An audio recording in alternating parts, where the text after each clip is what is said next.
amigos y amigas. Me llamo José y me gustaría contaros una historia. La historia se llama En busca del San Juan y dice así. Para Katy y Pablo, estas no iban a ser unas vacaciones. Después de años de investigación, por fin sabían dónde empezar a buscar el San Juan, un galeón español hundido en el siglo XVIII, que venía de las Indias, cargado de oro y plata, con destino al gran puerto de Cartagena. Ese barco nunca llegaría a su destino. Decenas de expertos y cazatesoros ansiaban encontrar ese botín de valor incalculable hoy día, pero nadie lo había conseguido hasta el momento. Buques dotados de los últimos avances en tecnología habían rastreado el fondo del océano Atlántico, siguiendo todos los rumbos que podía haber tomado aquella carabela, sin éxito. Pero Pablo y Katy, aún no contando con los medios adecuados, poseían algo mucho más importante: motivación y conocimientos. Eso marcaría la diferencia en su búsqueda. Tras consultar en los archivos históricos acerca de los barcos que habían cruzado el estrecho de Gibraltar durante el invierno en el que San Juan debía haber llegado al puerto, no encontraron ni rastro de su paso, algo que ya habían contrastado otros antes. Si bien un buque de similares dimensiones, que al parecer transportaba víveres, bautizado como el Bautista, de bandera portuguesa, pasó por allí en las fechas en las que debería haberlo hecho el galeón que ansiaban encontrar. En aquella época era práctica habitual que los barcos que transportaban metales preciosos del Nuevo Mundo al Viejo Continente cambiasen su aspecto, sus nombres e incluso sus banderas para no ser detectados por piratas y ladrones. Para ellos no había ninguna duda. El Bautista y el San Juan se trataban del mismo barco. Aquel galeón debía de hallarse en algún lugar entre el mar de Alborán y la costa de Málaga. Pero ¿por dónde empezar a buscar? Según sus investigaciones, había un punto en el mar Mediterráneo donde varios barcos habían desaparecido misteriosamente. En sus indagaciones habían encontrado un viejo manuscrito que hablaba del hallazgo de restos de un naufragio de un galeón portugués encontrados por un barco de esclavos que se dirigía a Francia. Esas coordenadas serían el punto de partida. Katy y Pablo comenzaron los preparativos para iniciar su expedición. Con sus escasos recursos no podían fallar. El presupuesto no daba para segundas oportunidades. Alquilaron equipos de buceo, radares marinos de profundidad, equipos de grabación, así como un barco remolcador. Esta pequeña embarcación era utilizada para remolcar barcos a la deriva en alta mar, así como otro tipo de embarcaciones encalladas. Esperaban que esa diminuta nave fuera suficiente para arrastrar un tesoro de esas dimensiones, o al menos tanto como fuera posible. La expedición partiría desde Marbella para no llamar la atención. Esa era la ciudad perfecta para salir. Esta población malagueña es uno de los centros turísticos más importantes de la Costa del Sol. A escasas millas náuticas del punto de partida y debido a la afluencia de embarcaciones de recreo que entran y salen del puerto deportivo de la ciudad, era un lugar idóneo para zarpar y pasar desapercibido. La noche antes de la gran expedición la pasaron dando una vuelta por su casco histórico, sus jardines coloniales, sus fachadas de estilo andaluz, los geranios de sus balcones y los naranjos de sus calles. Hacían resaltar una amalgama de colores vivos que se fundían a la luz de la luna. La excitación que ambos sentían se veía apaciguada por el aroma de esas calles y la alegría de sus gentes. Al amanecer se dirigieron a puerto. Todo estaba preparado. El clima era excelente para la navegación y el mar se tornaba en calma. Tras soltar amarras, se fueron introduciendo poco a poco en la inmensidad del mar. El azul lo cubría todo a su alrededor y la brisa marina les daba una extraña sensación de tranquilidad. La extraña sinfonía producida por aquellas cristalinas aguas les hacía sumergirse en un estado de meditación y armonía con la naturaleza. Allí, en el medio del mar, aquella pareja se daba cuenta de la insignificancia que supone el ser humano en medio de aquel interminable mar. Aquella barcaza parecía surcar el agua sin problema. Aunque lenta, parecía sólida y segura. El GPS anunciaba que el punto de búsqueda se encontraba cerca. La adrenalina estaba empezando a fluir. Pablo y Katy prepararon el equipo. Todo debería estar listo. Nada podía fallar. Botellas y reguladores, material de grabación, el cabrestante del remolque. El material estaba en perfecto estado de revista. Llegaron al punto. El mar estaba en calma y sus aguas claras.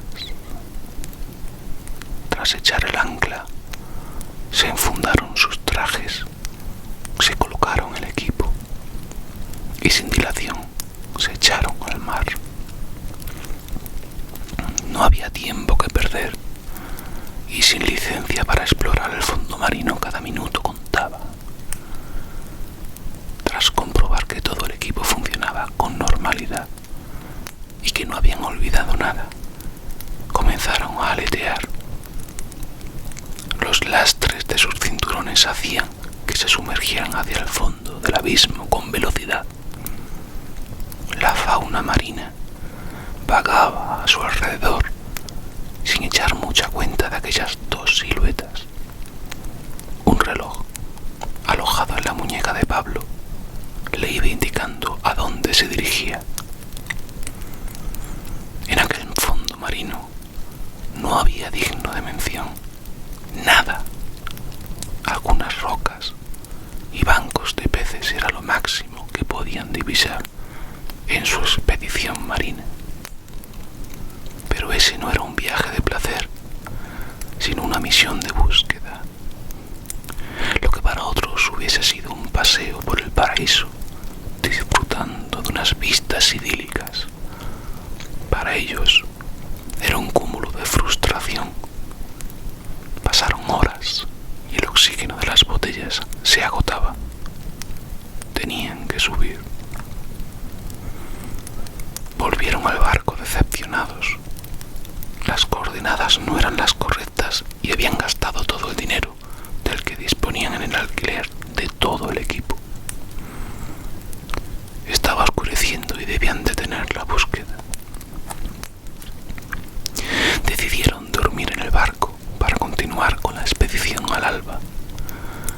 cenaron algo y se acostaron en el pequeño camarote que aquella barcaza albergaba en su casco. Mientras dormían, una repentina tormenta azotó la embarcación, llevándolos a la deriva durante horas. Al despertar, se encontraron muy lejos de cualquier costa. Un profundo azul lo inundaba todo a su alrededor. La tormenta parecía haber dañado el radar del barco. El dispositivo de transmisión tampoco funcionaba. Sin señal móvil ni GPS, andaban a ciegas en aquel remolcador.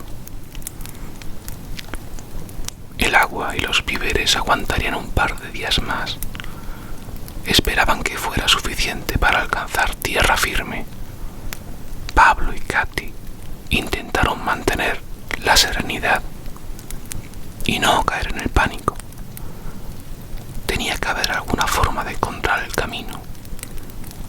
¿Cómo se guiaban los antiguos marinos? Esa era la respuesta. Navegarían durante la noche. Las estrellas les dirían a dónde dirigirse, como habían guiado los pasos de tantos otros antes. Esas estrellas marcarían el camino hacia la salvación. El combustible no estaba para malgastarlo, e intentar avanzar sin rumbo podría hacer que se alejasen aún más de cualquier lugar seguro. Los rayos del sol azotaban con fuerza la embarcación. Pasaron las horas tumbados bajo la pequeña sombra de aquella minúscula cubierta. Katy, muerta de calor, decidió darse un baño. Se tiró al agua y comenzó a deslizarse relajadamente surcando la marea, como un pequeño velero. Tras zambullirse durante unos segundos, sacó la cabeza exaltada. «Pablo, acércame la máscara». «¿Qué ocurre?», dijo Pablo. Se levantó de un salto. No sabía qué estaba ocurriendo. En el Mediterráneo no abundan los tiburones, pero todo podía ser.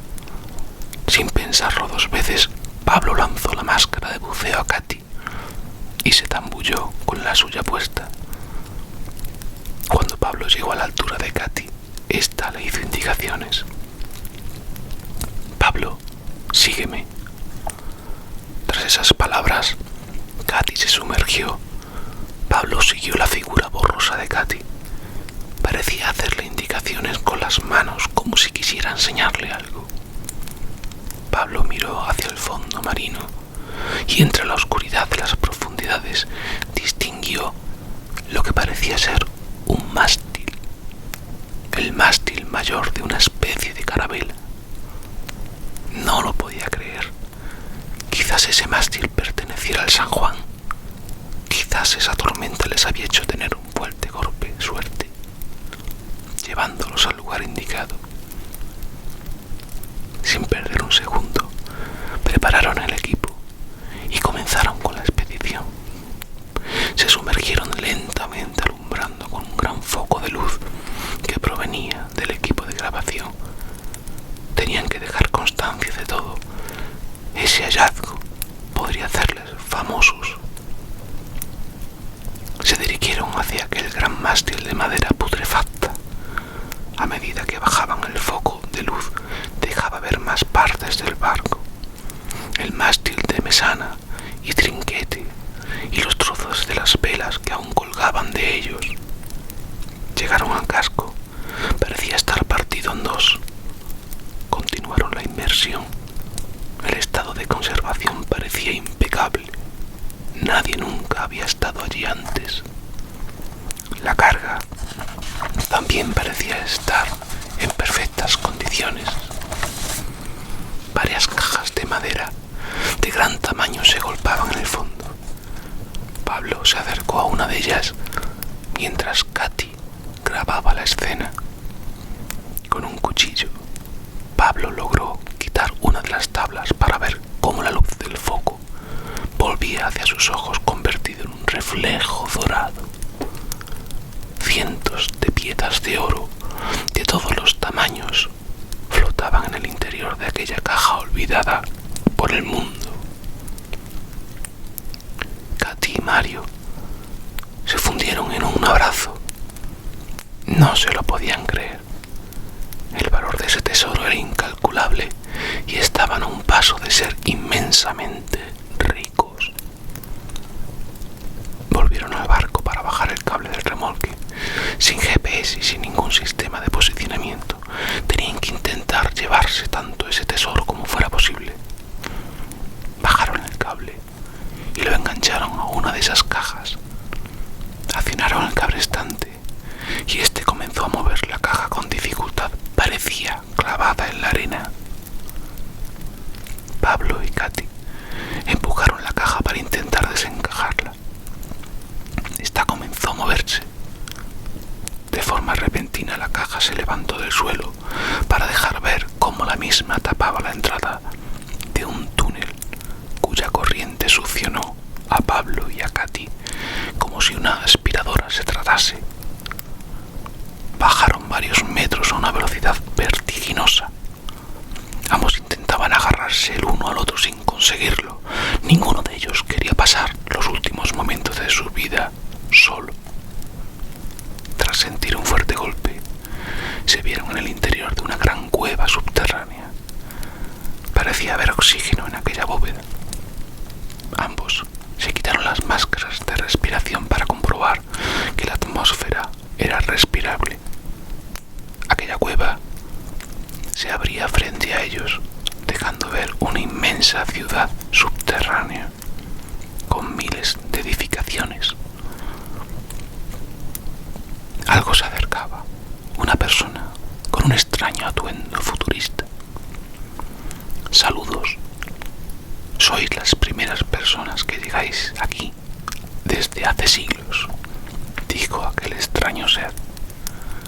¿Quién eres? ¿Y dónde demonios estamos?, contestó Katy. Bien, es largo de explicar, pero lo intentaré. Somos los restos de una civilización que vivió en la superficie terrestre hace miles de años. Nuestra civilización fue avanzando poco a poco. Pronto nos hicimos con el dominio del mundo conocido. Nuestros medios de transporte eran capaces de cruzar el planeta en cuestión de horas. Nuestros avances tecnológicos aumentaron nuestra esperanza de vida a cientos de años. Parecía que nuestra evolución era algo positivo, hasta que los achaques del planeta nos hicieron darnos cuenta de que algo estábamos haciendo mal. La basura que generábamos contaminaba los mares y océanos. Los restos dejados por nuestra energía tardaban cientos de años en ser eliminados. Nuestra forma de vida no era sostenible. Si continuábamos así, el planeta no duraría más que unos pocos cientos de años. Y en aquel momento nos dimos cuenta de que sin planeta nuestra existencia se extinguiría también, por lo que decidimos construir este espacio, esta ciudad subterránea, y vivir en ella a la espera de que el planeta se recuperase por sí solo del desastre que habíamos creado.